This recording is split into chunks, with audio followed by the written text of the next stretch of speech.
असम के गवर्नर श्री लक्ष्मण प्रसाद आचार्य जी, ऊर्जावान मुख्यमंत्री हेमंता बिश्व शर्मा जी, इंडस्ट्री लीडर्स,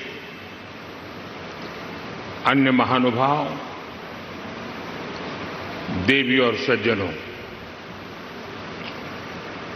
पूर्वी भारत और नॉर्थ ईस्ट की भूमि आज एक नए भविष्य की शुरुआत करने जा रही है। एडवांटेज आसाम पूरी दुनिया को असम के पोटेंशियल और प्रोग्रेस से जोड़ने का एक महाअभियान है। इतिहास गवाह है कि पहले भी भारत की प्रॉस्पेरिटी में ईस्टर्न इंडिया का बहुत बड़ा रोल हुआ करता था। आज जब भारत विकसित होने की तरफ बढ़ रहा है तो एक बार फिर ईस्टर्न इंडिया, हमारा ये नॉर्थ ईस्ट अपना सामर्थ्य दिखाने जा रहा है। एडवांटेज आसाम को मैं इसी स्पिरिट के रिफ्लेक्शन के रूप में देख रहा हूं। मैं असम सरकार को, हेमंता जी की पूरी टीम को इस भव्य आयोजन के लिए बहुत बहुत बधाई देता हूं। मुझे याद है 2013 में मैं चुनाव अभियान के लिए आसाम का दौरा कर रहा था, तो एक सभा में ऐसे ही मेरे मन से एक शब्द निकला था और मैंने कहा था, वो दिन दूर नहीं जब लोग अल्फाबेट्स पढ़ना शुरू करेंगे तो कहेंगे ए फॉर आसाम।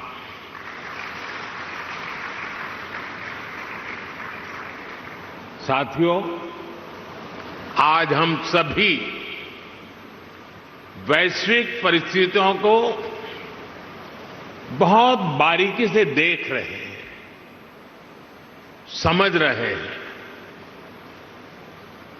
ये ग्लोबल अनसर्टिनिटी के बीच भी दुनिया के तमाम एक्सपर्ट्स उनके भीतर एक बात को लेकर सर्टेनिटी है। वो सर्टेनिटी है भारत के तेज ग्रोथ को लेकर। भारत पर इस भरोसे का बहुत ठोस कारण है। आज का भारत आने वाले 25 साल की इस 21वीं शताब्दी के लॉन्ग टर्म विजन को ध्यान में रखते हुए एक के बाद एक कदम उठा रहा है, व्यापक स्तर पर काम कर रहा है। आज दुनिया का भरोसा भारत की युवा आबादी पर है, जो बहुत तेजी से स्किल्ड हो रही है, इनोवेट कर रही है। आज दुनिया का भरोसा भारत के उस नियो मिडिल क्लास पर है जो गरीबी से निकलकर नई एस्पिरेशन के साथ आगे बढ़ रहा है। आज दुनिया का भरोसा भारत की उस 140 करोड़ जनता पर है जो पॉलिटिकल स्टेबिलिटी और पॉलिसी कंटिन्यूटी को सपोर्ट कर रही हैं। आज दुनिया का भरोसा भारत की उस गवर्नेंस पर है जो लगातार रिफॉर्म कर रही है।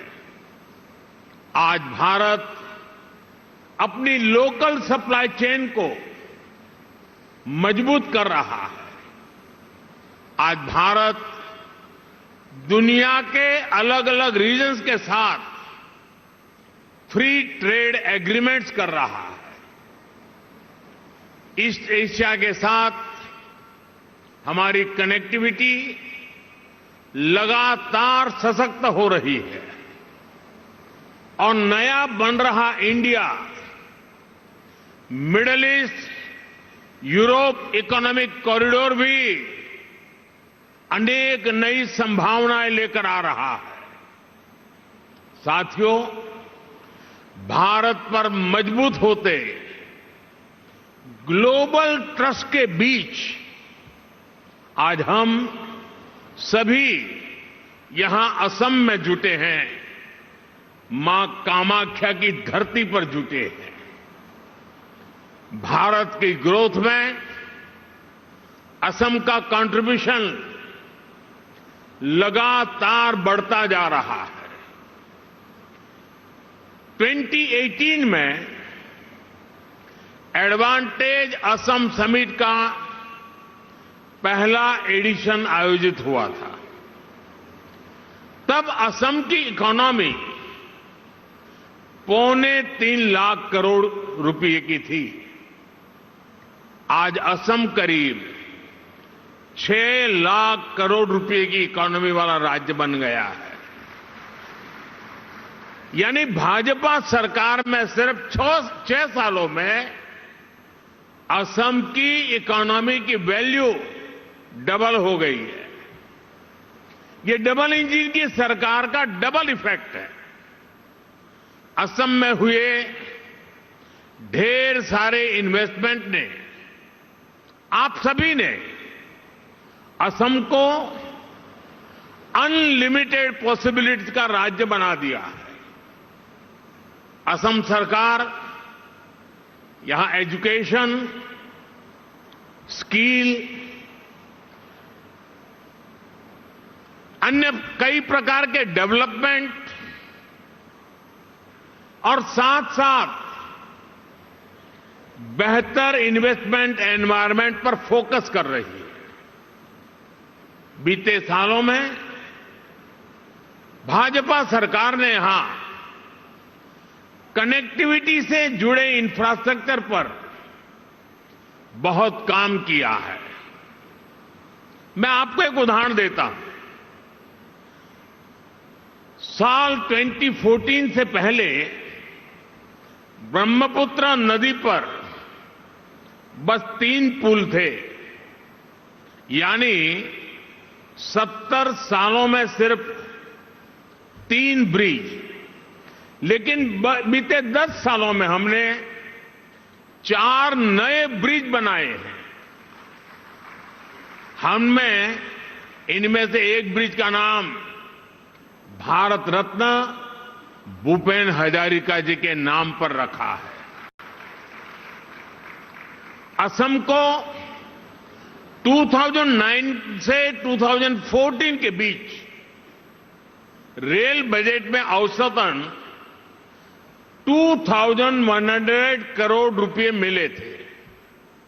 हमारी सरकार ने असम के रेलवे बजट को 4 गुना से ज्यादा बढ़ाकर 10,000 करोड़ रुपए तक पहुंचा दिया। असम के 60 से ज्यादा रेलवे स्टेशन को भी मॉडर्नाइज किया जा रहा है। आज गुवाहाटी से न्यू जलपाईगुड़ी के बीच नॉर्थ ईस्ट की पहली सेमी हाई स्पीड ट्रेन चल रही है। साथियों, असम की एयर कनेक्टिविटी का तेज गति से विस्तार हो रहा है। 2014 तक यहां सिर्फ 7 रूट्स पर फ्लाइट्स ऑपरेट होती थी। अब करीब करीब 30 रूट्स पर फ्लाइट चलने लगी है। इससे लोकल इकोनॉमी को भी बहुत बड़ा बूस्ट मिला है, यहां के युवाओं को रोजगार मिला है। साथियों, ये परिवर्तन सिर्फ इंफ्रास्ट्रक्चर तक सीमित नहीं है। लॉ एंड ऑर्डर में अभूतपूर्व सुधार हुआ है। बीते दशक में अनेक पीस एकॉर्ड्स किए गए हैं। बॉर्डर से जुड़े लॉन्ग पेंडिंग इश्यूज का समाधान किया गया है। आज असम का हर रीजन, हर नागरिक, हर युवा यहां के विकास के लिए दिन रात मेहनत कर रहा है। साथियों, आज भारत में इकोनॉमी के हर सेक्टर में, हर लेवल पर बड़े रिफॉर्म्स हो रहे हैं। हमने ईज ऑफ डूइंग बिजनेस के लिए निरंतर काम किया। हमने इंडस्ट्री और इनोवेशन कल्चर को बढ़ावा देने का पूरा इकोसिस्टम तैयार किया है। स्टार्टअप के लिए नीतियां हो, मैन्युफैक्चरिंग के लिए पीएलआई स्कीम्स हो, या मैन्युफैक्चरिंग कंपनियां और एमएसएमईज को टैक्स में छूट देना हो, हमने हर एक के लिए बेहतरीन पॉलिसीज बनाई है। सरकार देश के इंफ्रास्ट्रक्चर पर भी बहुत बड़ा इन्वेस्टमेंट कर रही है। इंस्टीट्यूशनल रिफॉर्म, इंडस्ट्री, इंफ्रास्ट्रक्चर और इनोवेशन का यही कॉम्बिनेशन भारत की प्रगति का आधार है। और इसलिए इन्वेस्टर्स भी देश के पोटेंशियल को, उनकी और देश की प्रगति की पॉसिबिलिटीज को बदलता हुआ देख रहे हैं। और इस प्रगति में असम भी डबल इंजन की स्पीड से आगे बढ़ रहा है। असम ने 2030 तक अपनी इकोनॉमी को 150 बिलियन तक पहुंचाने का टारगेट सेट किया है।